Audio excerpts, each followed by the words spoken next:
All right, now on to measuring acids and bases. So this video will cover pH, pOH, hydronium, and hydroxide concentrations. Just a reminder, these little brackets around the outside here, that actually means concentration.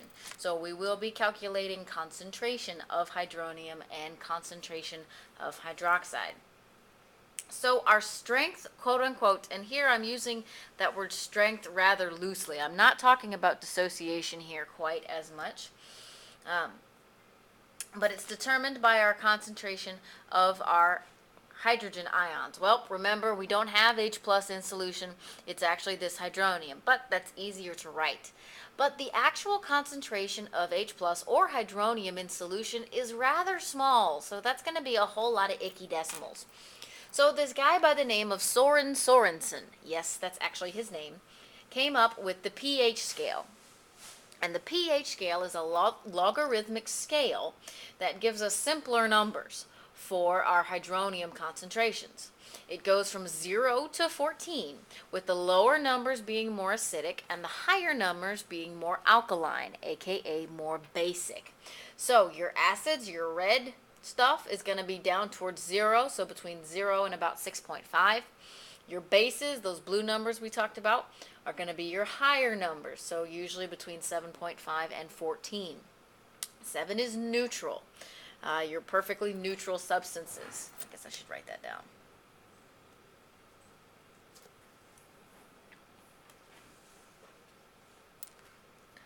So this took our 3.16 times 10 to the negative 13th, which is rather hairy to deal with, and made it a simpler number, 13.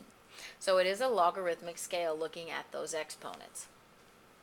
We have a flip side of that scale. We have a pOH scale, which instead of hydronium concentration, measures hydroxide complication, and it is exactly backwards from our pH scale.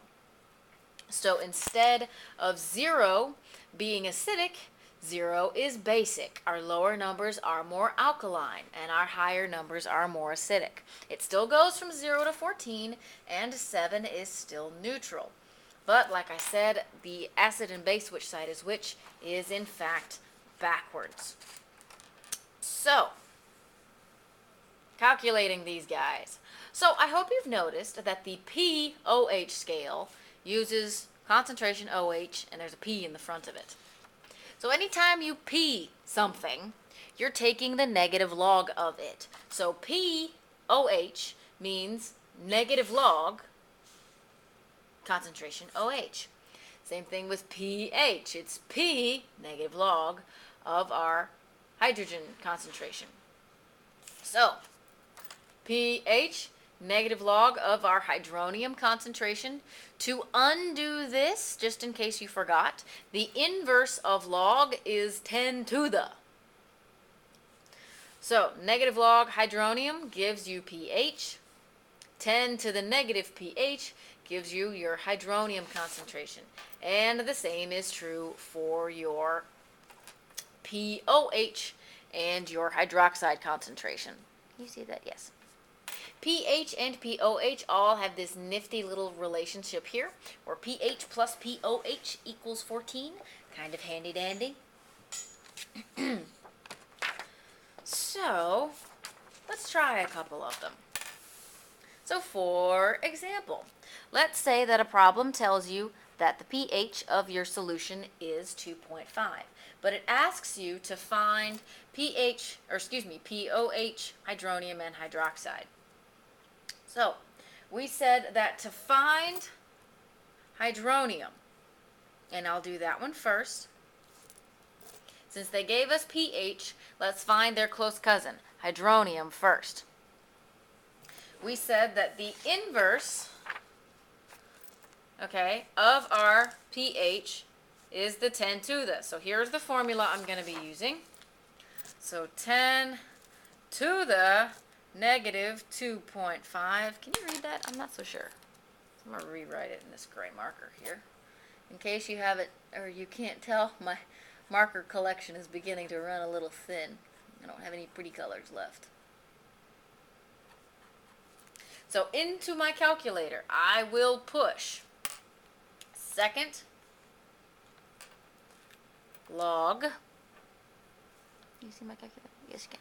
Second log negative 2.5, close parentheses, enter. And there is my concentration of hydronium in this solution. So 0.00316. And this is actually molar hydronium. It is actually a concentration. So let's go on and find our other ones. To find POH, remember that pH plus POH equals 14. So that means 14 minus my pH should give me my POH. It's 11.5. Now so far these numbers should make sense. Since I had a low pH, this is an acidic substance. So I have a slightly higher than usual concentration of hydronium. I had a high POH. Remember, high numbers are acidic on the POH scale. So ideally, my hydroxide concentration here should be pretty low. So P something is the negative log of it. I want to un-P it, so I'm going to do 10 to the negative POH, second log negative 11.5, close parentheses, equals 3.162 times 10 to the negative 12th molar hydroxide. So see how much less hydroxide I have than hydronium. Again, that should make sense. This is an acidic solution. Here's a second problem that starts you from a different place. This time we're starting with the hydroxide concentration.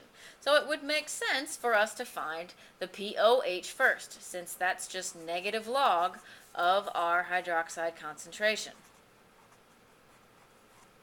So into my calculator I will push negative log 4.86 EE negative 11, close parentheses, gives me a POH of 10.31. That's a pretty high POH, which means this should be an acidic solution. Let's see. My pH should be 14 minus my POH, 3.69. Yep, acidic solution. One more to go. Hydronium concentration. We're going to do the inverse here, so that's 10 to the negative 3.69. So second log negative 3.69. 2.04 times 10 to the negative fourth molar hydronium. One more example for you, this one starting from the POH side of things. Let's start off by finding our OH concentration. So all these are bouncing back and forth between those 4 or 5 equations that we started with. So concentrations mean I need the 10 to the equation. That's a pretty low POH, means this is a basic solution. So I'm expecting a slightly higher number for this this hydroxide here. I can't talk. 6.31 roughly times 10 to the negative fourth. Yep, that's definitely higher than that negative 12th we saw earlier. pH is going to be 14 minus my POH. We're expecting a pretty high pH. Since we've decided this is a basic solution, yep, 10.8. One more to go. That hydronium concentration means I need the inverse of my log. And this should be a small number. We should get times 10 to the negative fifth or so. Whoop. And you get to see a comic there.